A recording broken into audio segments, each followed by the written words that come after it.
Your immune system is extraordinary. Every day, roughly 1 trillion cells in your body divide. During these divisions, genetic mistakes happen. Random mutations, copying errors, chromosomal abnormalities. Most of these mutated cells are harmless, but a small fraction acquire the mutations that could lead to cancer. In a typical human body, this happens thousands of times per day, and yet most people never develop cancer, because your immune system finds these dangerous cells and destroys them before they can establish. This process is called immune surveillance. Specialized cells called natural killer cells and cytotoxic T cells patrol your tissues. They recognize abnormal surface proteins on cancer cells. They inject toxins that trigger cell death. They clear the threat. Most of the time, this works. But some cancer cells escape. How? They do not become more dangerous. They become less visible. This is the strangest finding in cancer immunology. The tumors that kill patients are not the most aggressive tumors. They are the quietest tumors. They are the ones that figured out how to stop triggering immune attention. Cancer cells that express strong signals get destroyed immediately. Cancer cells that express muted signals survive. Over months and years, the immune system accidentally selects for invisibility. The tumor cells that remain are the ones that the immune system cannot see. This is called immunoediting, and it is one of the most important processes in all of oncology. The tumor is not hiding from the immune system through clever disguise.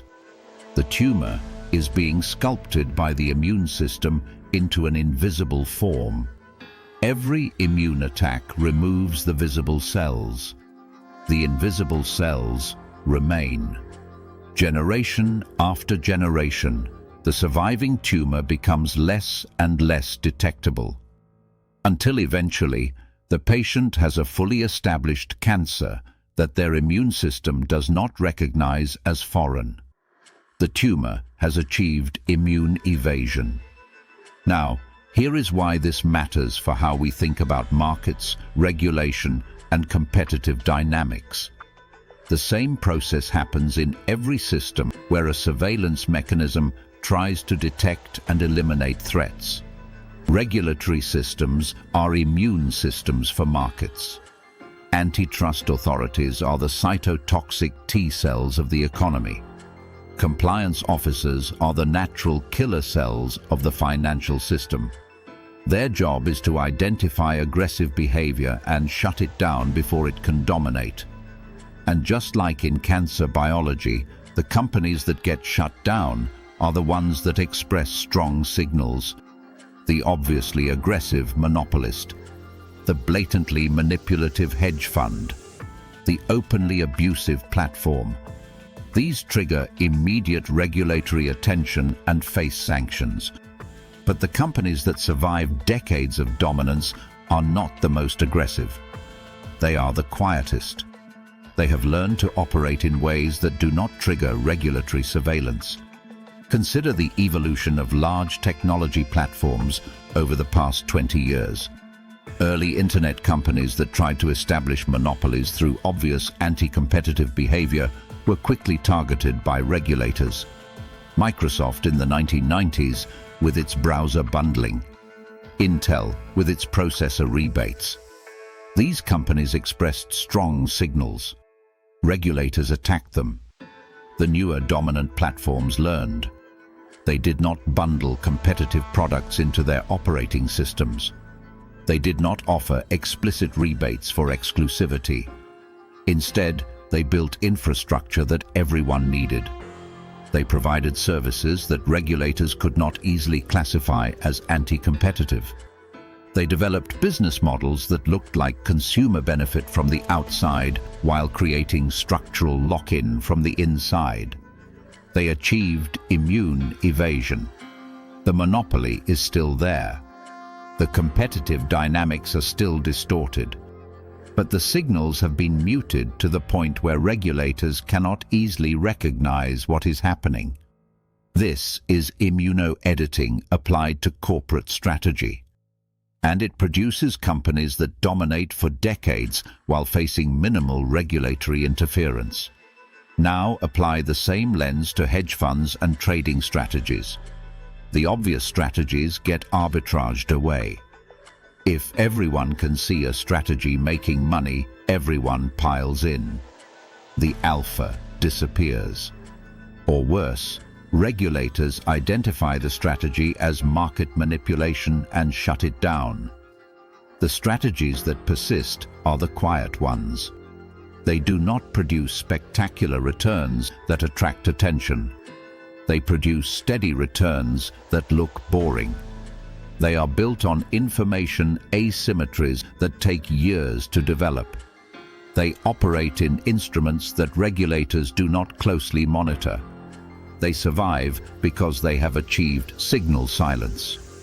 This is why the best-performing long-term hedge funds often seem boring from the outside. Renaissance Technologies does not explain what Medallion does. Its returns are extraordinary, but its signature is invisible. It cannot be easily copied because there is nothing visible to copy. It cannot be easily regulated because there is nothing obvious to regulate. It cannot be easily attacked because it does not express strong signals. The same principle explains why certain investment approaches outlast others across regulatory regimes. Strategies that depend on being loud and aggressive eventually attract enough attention that they get shut down.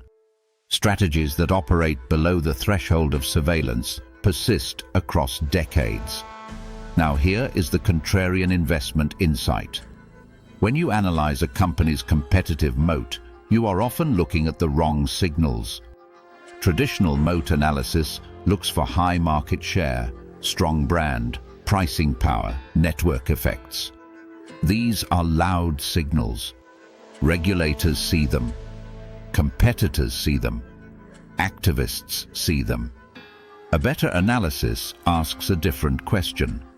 How invisible is this company's competitive advantage? Does it look like something else from the outside? Can regulators easily classify what makes it dominant?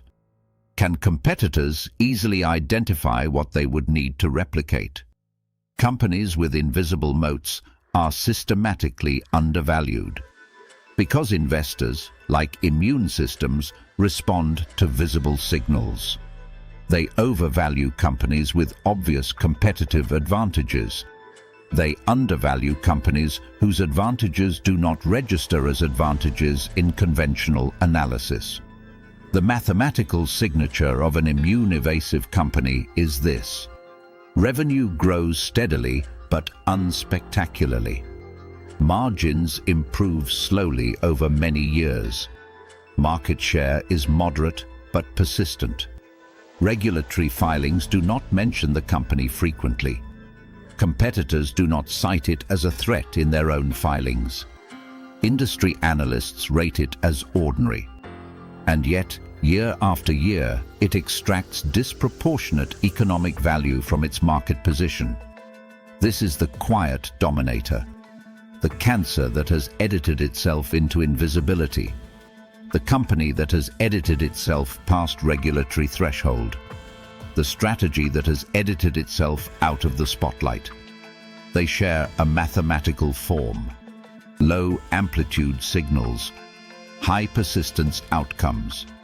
Here is the deeper point. In every surveillance-based system, the winners are not the strongest competitors. The winners are the quietest competitors that still achieve the same outcomes. Strength attracts attention. Attention triggers attack. Attack eliminates visible threats. Only the invisible survive. This is why loud companies often dominate for 5 to 10 years and then face devastating regulatory action. And quiet companies often dominate for 30 to 50 years without interruption. They have learned the lesson that cancer biology teaches. The most successful systems are the ones that minimize their signature while maximizing their impact. If you want to apply this framework to your own portfolio, the Market Geometry Workbook includes an immune evasion scorer in the companion Excel file. It tracks the visibility of each holding's competitive advantages and flags companies whose quiet signatures predict durable dominance. Download it using the link below. And if you are watching this series for the first time, start from Video 1. Video 1, Why Therapies Fail. Video 2, The Math of Market Crashes. Video 3, The Fiedler Value. Video 4, Cancer Biology and Market Structure. Video 5, Adaptive Therapy. Video 6, The Mathematics of Dormancy. Video 7, The Warburg Effect. Video 8, Angiogenesis. Video 9, Metastasis. Video 10, This Video, Immune Evasion. This completes the foundational series. 10 videos covering the complete bioflywheel framework. In the next video, we begin applying this framework to specific real-world case studies, starting with the 2008 financial crisis viewed through the lens of all 10 concepts you have now learned. Subscribe so you do not miss the case study series. This is advanced mathematics for everyone.